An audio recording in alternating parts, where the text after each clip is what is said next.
अर्थ किसी चेयर पर बैठकर चेयरमैन बन जाना नहीं था।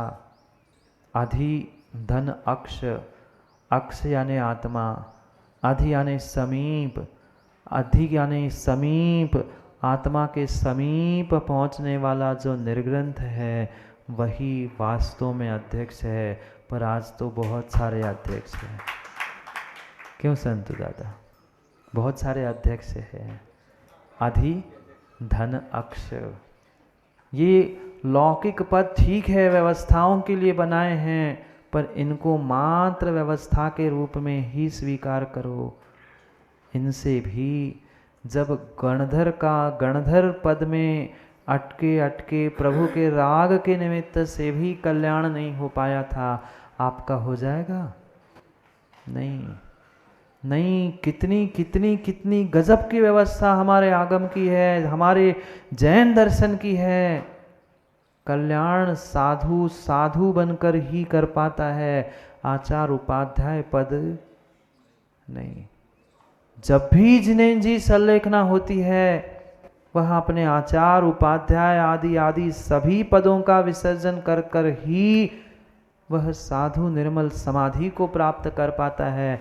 और अगर पद का विसर्जन नहीं है, वहां भी किंचित अहंकार है, मैं इतने शिष्यों का आचार, मैं गणाधिपति, मैं अमोक, कल्याण नहीं होगा।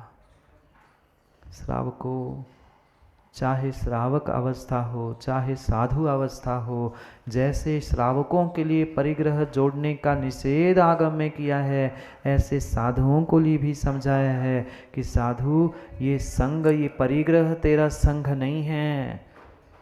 अगर प्रतिदिन नई नई उपाधियों को प्राप्त करते हुए तुम शब्दों का परिग्रह और उपाधियों का परिग्रह इकट्ठा कर रहे हो तो भी तेरा कल्याण नहीं है। क्योंकि ध्यान रखना, जितने पद जितनी उपाधि तुम जोड़ते जाओगे उतनी ही तुम्हारी व्यवस्था और तुम्हारा व्यक्तित्व छोटा होता जाएगा। सत्यता यही है। जितना नाम के आगे तुम उपाधि आगे पीछे जोड़ते जाओगे ना, उतना तुम्हारा नाम संकीर्ण होता जाएगा। ठेकेदार जी, एक व्यक्ति एक नाम से जाना जा सकता है, पर उसके आगे 1 4 पीछे 2 4 जितने नाम जोड़ते जाए। आजकल क्या श्रावकों में भी ट्रेंड चल रही है और साधुओं में भी चल रही है। एक नाम से काम नहीं चलता, और विशेष करके तो जिन्हें जैसे पंडितों के साथ तो जैसे कह रहा हूँ, बुरी नहीं मानना, और मान लो तो क्षमा मांगता हूँ, पर ऐसी स्थिति एक नाम नहीं चलता, आगे पीछे और 2 4 नाम। श्रावक हो चाहे साधु, तुम्हारे पीछे निर्ग्रंथ श्रवण साधु मुनि यही बड़ी उपाधि लगी थी। उसके और बड़े बड़े पदवी और उपाधियों के पीछे चक्कर में तुम पड़े हो। ये भी परिग्रह है, ये भी परिग्रह है। क्योंकि कुंद कुंद स्वामी आज समझाने वाले हैं कि ज्ञानी ये गण गच्छ संघ आदि है क्या नाम प्राप्त कर लेना, पदवियां प्राप्त कर लेना, डॉक्टरेट प्राप्त कर लेना, ये तुम्हारी विभूति को, तुम्हारे उस गुणों को बढ़ाने वाला है? बिल्कुल नहीं, बिल्कुल नहीं। लौकिक पदवियों से, लौकिक उपाधियों से तुमने अपने धर्म को, अपनी निर्ग्रंथता को, अपनी मुनि अवस्था को संकुचित करके रखा है, संकुचित करके रखा है। क्योंकि सत्यता यही है, सत्यता यही है, निर्ग्रंथ साधु निर्ग्रंथ मुनि से बड़ा कोई पद इस संसार में है ही नहीं, है ही नहीं है। कितने ही ज्येष्ठ श्रेष्ठ आचार्य भगवान भी क्यों ना हो, जब भी समाधि लेंगे वे अपने आचार उपाध्याय आदि पदों का त्याग करके साधु बनकर ही समाधि ग्रहण करते हैं। श्रावकों, फिर साधु को अपने पदों का विसर्जन करना पड़ता है। तो कमल जी, आपको भी करना पड़ेगा, आपको भी भूत बनना ही पड़ेगा। एक तो भूत बन ही गए हो, और भी दूसरे भूत बनना ही पड़ेगा। बिना इसका विसर्जन किए कभी हम मंजिल तक पहुंच ही नहीं सकते।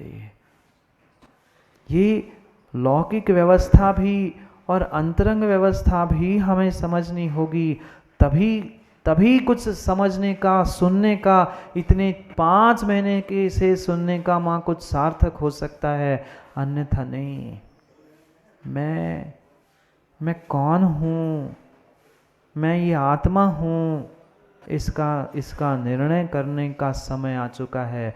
और आत्मा के निर्णय से ही सम्यक दर्शन की संभावना है, अन्य किसी के निर्णय से नहीं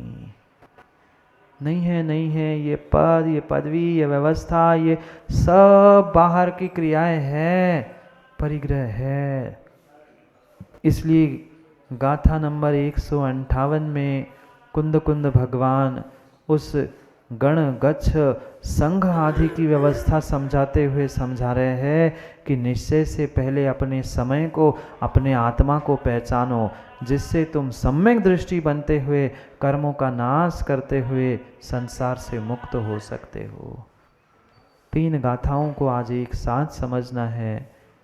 पुनः वही सम्यक दर्शन, वही शक्ति, वही स्ट्रेंथ का ही व्याख्यान करते हुए समझा रहे हैं तीनों गाथाओं में कि तेरी आत्मा ही तेरा समय है, तेरी आत्मा ही तेरा स्व समय है, और उस स्व समय को पहचानने वाला ही जीव सम्यक दृष्टि हो सकता है, अन्य सम्यक दृष्टि हो नहीं सकता। चाहे किसी बड़े से बड़े नामी गण गच्छ संघ में भी तू प्रवेश कर लेना, साधु दीक्षा ले लेना, पर गुरु के संस्कार मात्र से, गुरु के दिगंबर भेष पिछी कमंडल भेंट करने मात्र से तेरा कल्याण नहीं होगा। कल्याण अगर तेरा होगा तो तेरे स्वयं के भीतर के गुणों के उद्घाटन से होगा, भीतर के श्रद्धान के प्राप्ति से होगा। ये बाहर का कोई साधन तेरे लिए निमित्त है ही नहीं है। सामायिक पाठ में कई बार पढ़ा होगा, सुना होगा, ये संघ, ये गुल, ये गण, ये संस्तर, ये साधन, ये पिछी कमंडल भी समाधि संलेखना के लिए साधकतम साधन नहीं है। आत्मा की विशुद्धि, आत्मा का श्रद्धान, देव शास्त्र गुरु के प्रति आस्था, ये निश्चय और व्यवहार क्रम से साधन है आत्मोत्थान और समाधि के लिए। न संस्तरो भद्र समाधि साधनम न संगमेलम न च, सब कुछ तो लिखा है, पढ़ा भी होगा न, पर घर में कहीं कोने में पड़ा है, दिमाग में कभी समय पे आता ही नहीं है, कभी दिमाग में समय पे आता ही नहीं है। और इसी कारण से पुनः जीव इस संसार में, दुखदायी संसार में परिभ्रमण कर रहा है। सोचो, समझो, विचार करो, ये मेरी निर्मल आत्मा ही मेरे लिए परिपूर्ण बनने के लिए साधन है। और जिसने आत्मा को जान लिया, पहचान लिया, उसने परिपूर्ण बनने का पुरुषार्थ प्रारंभ कर लिया, क्योंकि सम्यक दर्शन के अभाव में परिपूर्णता नहीं है। परिपूर्णता नहीं है। मोक्ष मार्ग की परिपूर्णता कब? सम्यक दर्शन से प्रारंभ होकर सम्यक चारित्र तक जब पहुंचेगा, तभी आत्मा की परिपूर्णता उस मोक्ष मार्ग के निमित्त से है। हम सम्यक दर्शन को ही छोड़कर अगर विपरीतता को प्राप्त कर रहे हैं, विपरीत स्थानों के पीछे दौड़ रहे हैं, पुद्गल टुकड़ों के राग में अगर जी रहे हैं, तो कभी कभी कभी कल्याण 3 काल में जिनेंजी नहीं होगा। क्योंकि सबसे कठिन पंचम काल में अगर कोई साधना है तो अपने ज्ञान को पचाने की साधना है। अपने ज्ञान को, अपने दर्शन, अपने चारित्र जो तुमने प्राप्त किया है, उसको अगर पचाने की शक्ति नहीं है, संभालने की शक्ति नहीं है, तो तुम्हारा ज्ञान व्यर्थ है। बिना बोले बिना कहे तो गोदा जी अपने ज्ञान का बखान करना ही नहीं चाहिए। बहुत सारे ऐसे जीव मिले और बहुत सारे जीव होते हैं, वे इतनी बात करते हैं, गौरव जी आखिर कहना पड़ता है 10 मिनट शांत तो बैठो, कितना बोलोगे, कितना ज्ञान बांटोगे? ज्ञान पचाना ये सबसे बड़ी कला है।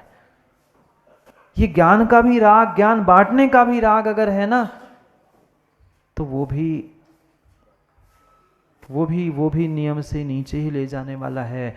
मुनिराजों के लिए तो साक्षात वह परिसय के रूप में कहा। अज्ञान भी परिसय है और ज्ञान भी परिसय है। कठिन होता है ना माँ पचाना। कोई कुछ पूछ रहा है और हमें उत्तर आ रहा है मैं। यही समझना कि ज्ञान का प्रदर्शन भी मैं नहीं हूं, ये दिखावा भी मैं नहीं हूं। ये जब समझ में आएगा मैं इन दिखावों से, इन सबसे भिन्न कुछ हूं, तब जाके मैं सम्यक के अभिमुख हो रहा हूं, सम्यक दृष्टि बनने के लिए एक सोपान चढ़ रहा हूं, ये निर्णय हो पाएगा। अन्यथा नहीं होगा, अन्यथा नहीं होगा, अन्यथा नहीं होगा।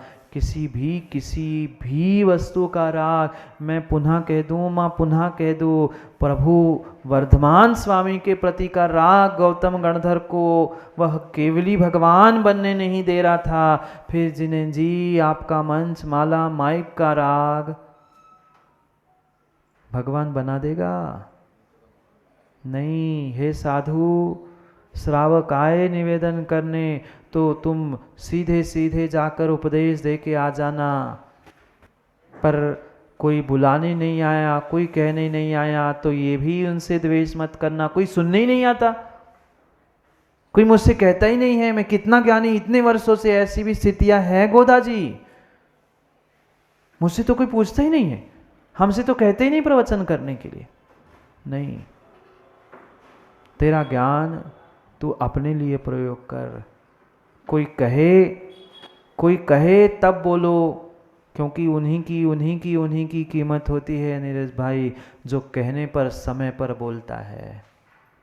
जो दिन भर बक बक बक बक बक बक कर रहा है, अनावश्यक ज्ञान बांट रहा है, उससे तो हर व्यक्ति माँ यही कहता है थोड़े गम तो खाओ भैया, शांति तो रखो। बोले ही जा रहे। घर की सदस्यों के बारे में सोचो ना, ऐसा नहीं होता क्या होता है? घर का ही कोई व्यक्ति दिन रात बड़बड़ करते कहते भैया थोड़े शांति से बैठने तो दो। बोलते ही रहोगे कि रात में भी बोलते वो लोग, तो देखा हमने रात में भी बड़बड़ चलती रहती। अब दिन भर की आदत है, दिन भर बोलने नहीं मिला सो रात में बोल रहे बेचारे, क्या करें? बोलते रहो। ये व्यवस्था नहीं है। एक गजब के सिद्धांत भगवान कुंद स्वामी ने यहाँ समझाए हैं कि मैं ऐसा, मैं वैसा, मैं अमुक का, मैं तमुक का, मेरा ज्ञान, ये सभी मदों से रहित होगा ना, तभी तो अपने निर्मल आत्मा को पहचान पाएगा। क्योंकि ये आवरण या भवन ये जो तुमने बना के रखे उसमें ही तुमने अपनी पहचान की है, इससे हटकर तू कुछ है, ये पहचान, तभी सम्यक दर्शन होगा।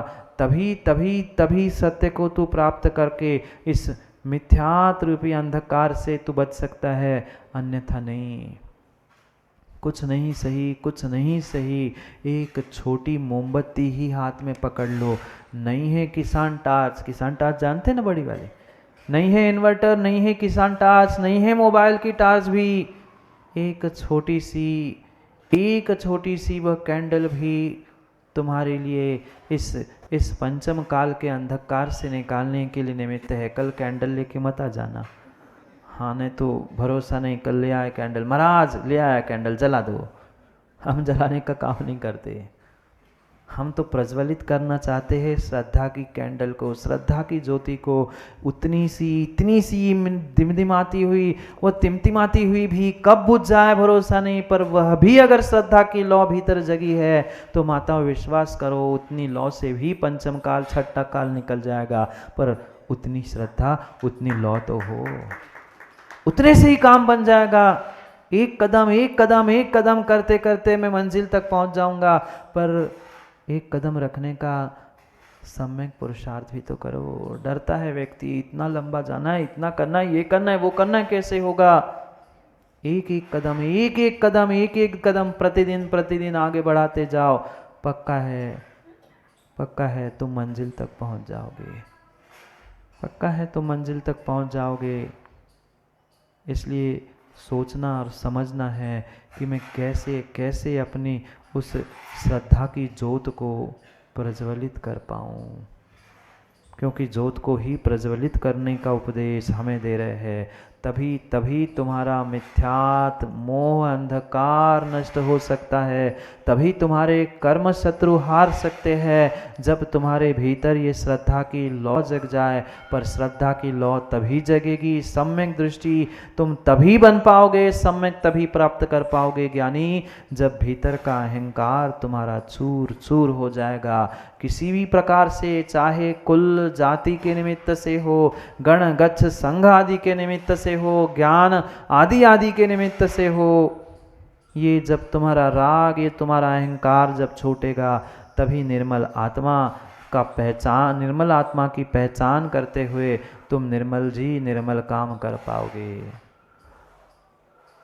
यहाँ कह रहे हैं कुंद कुंद भगवान निर्मल निर्मल। पढ़ते हैं 158, 59 और 60 तीनों गाथाओं को, फिर करते हैं चर्चा भगवान कुंद कुंद स्वामी के शब्दों से। मैं तीनों एक साथ पढ़ता हूँ, फिर आप पढ़ना। ऋणतमेव गणं गच्छं गमनस्य मोक्षमागस, संघो गुणसंघादो समो खलु निर्मलो अपा। मिहिरो महन्धयारं मरुहो मेऽहं महावणं दाहो, वज्रो गिरिं जहा विणस्सजी सम्मतः कम्मं। मिच्छन्धयाररहितं यमज्झं सम्मरेण दीवकलाभं, जो पज्जलधि सो यदि सम्मं लोकोत्तरं जिनु दिठं। पढ़ो।